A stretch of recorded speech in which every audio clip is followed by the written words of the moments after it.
Hello there. Welcome. Today, what I want to talk about is about virtual wholesaling. So make sure that you download the PDF that we have about the 10 steps.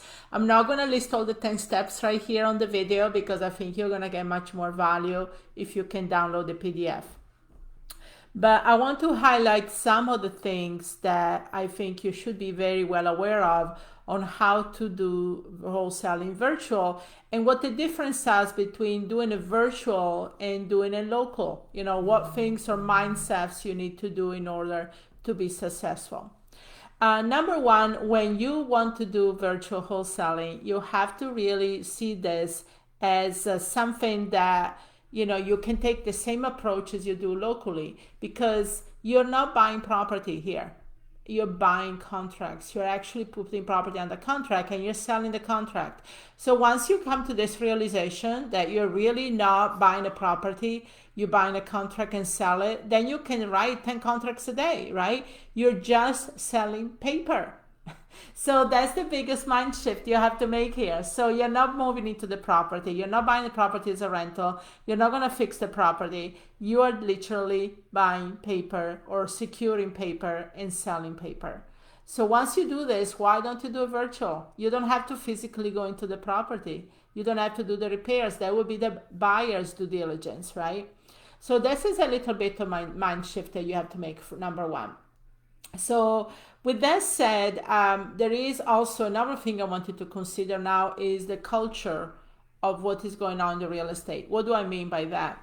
With all the media, social media and news coming up, bragging about which areas in the country prices are inflated, things are going overpriced 20-30%.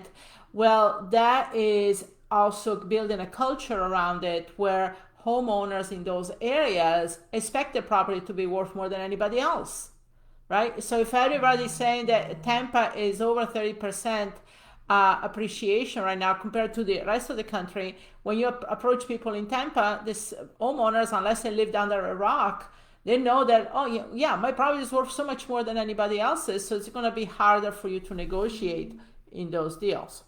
So choosing the right area, finding those areas where people are not really going into a frenzy, expecting that the property is worth more than what they're even asking, even if it needs a ton of work, is crucial.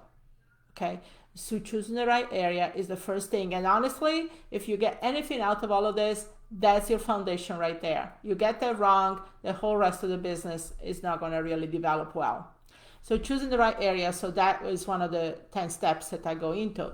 The second thing I want to do, so then once you choose the right area, you understand what's going on, you're aware of the culture in the area, you feel confident that the property owners are willing to talk, then the second thing you're going to do is find the leads for those areas, right? So finding the leads of those areas is different depending on the area. You have to look at the demographics.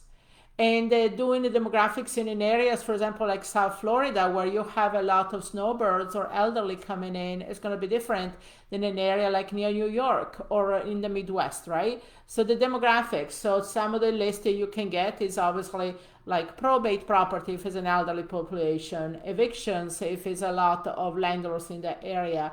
And then other things like absentee owners if is like I said in South Florida. So that's the thing that you have to be aware of. What's the area and what's the best list for the area?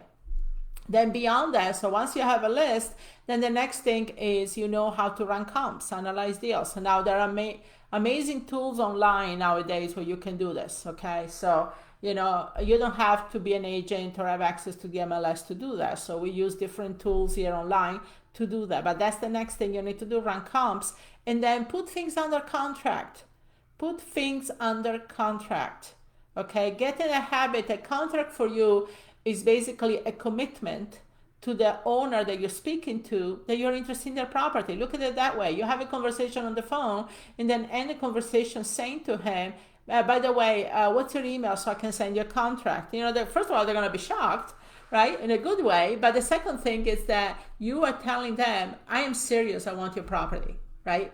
So getting a contract, so we send a 2-page contract. Don't worry, it takes a minute. Once you have it on DocHub or DocuSign, it's a matter of filling in the blanks, putting a cover letter, and boom, the contract goes.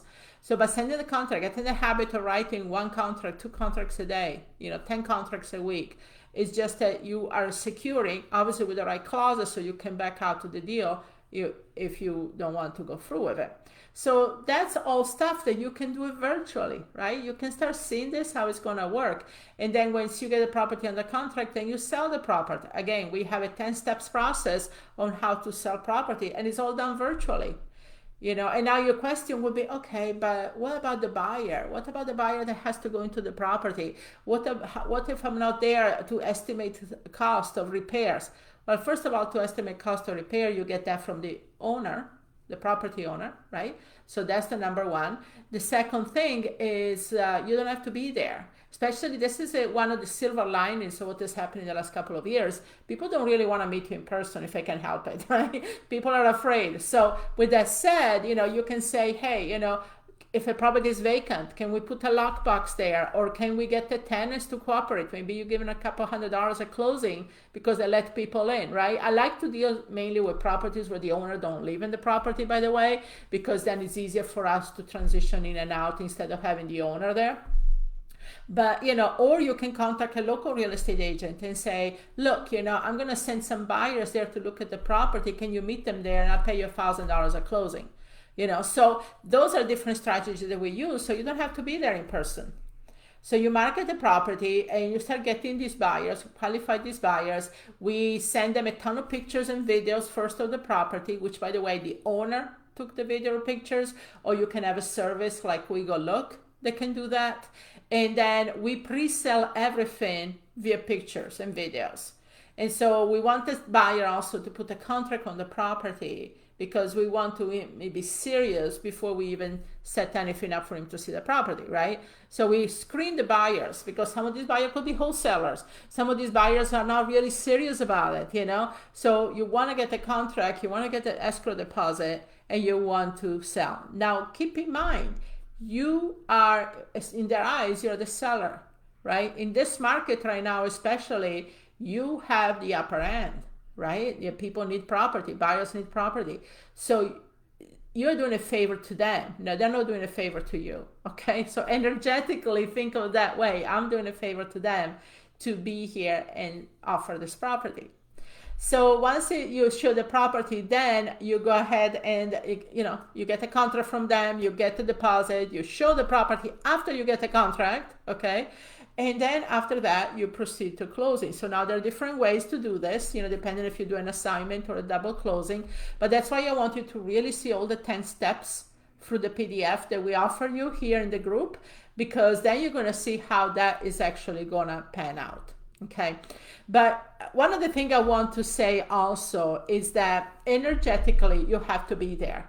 You have to understand that you have the upper end in the situation. You have to understand you're not buying the property for yourself. So you're really exchanging contracts. So you literally can do 10 contracts a day. You're just shuffling papers back and forth, and you're making money on that exchange of paperwork, okay? So mindset here, working on how you present yourself every day to these owners and to these buyers is crucial. And that's why I'd like to invite you. We actually have a retreat next weekend on March 12th and 13th, where we are going to work with women in really getting you, we're going to talk about the steps here, but we're going to intertwine the steps with having the right mindset and energy to show up for this stuff so that everything happens almost by serendipity. You're going to start having contracts. The sellers are going to be interested. You're going to attract the right people to work with you, but sellers and buyers. So you go through the motions of the process. You have to take some action, right? It's like if you want to win the lottery, you have to buy the ticket, So you buy the ticket as far as being here in real estate. You're buying the ticket as far as going out there and taking your actions. But then the second thing, you're going to start winning the lottery because you're doing this. So we're going to share with you at the retreat coming up next weekend. So I would love for you to attend. We are going to talk about real estate, the steps, everything you need to know. And we're talking about mindset so that you're going to slam dunk in deals. And every other investor will wonder, how does she do it? how does she do that? What is her magic secret here, right? But that's how we do it. And honestly, a lot of our business is attracted to us. We don't go out and solicit. The business comes to us. We just put out the right channels, and it's like putting out the right seeds and then collecting the harvest. So hopefully I'll see you at the retreat. We do have the PDF about this particular 10 steps, so you need to download that. And like I said, do a little bit of a mind shift here, okay? And virtual wholesaling could be the best thing you ever did. Take care.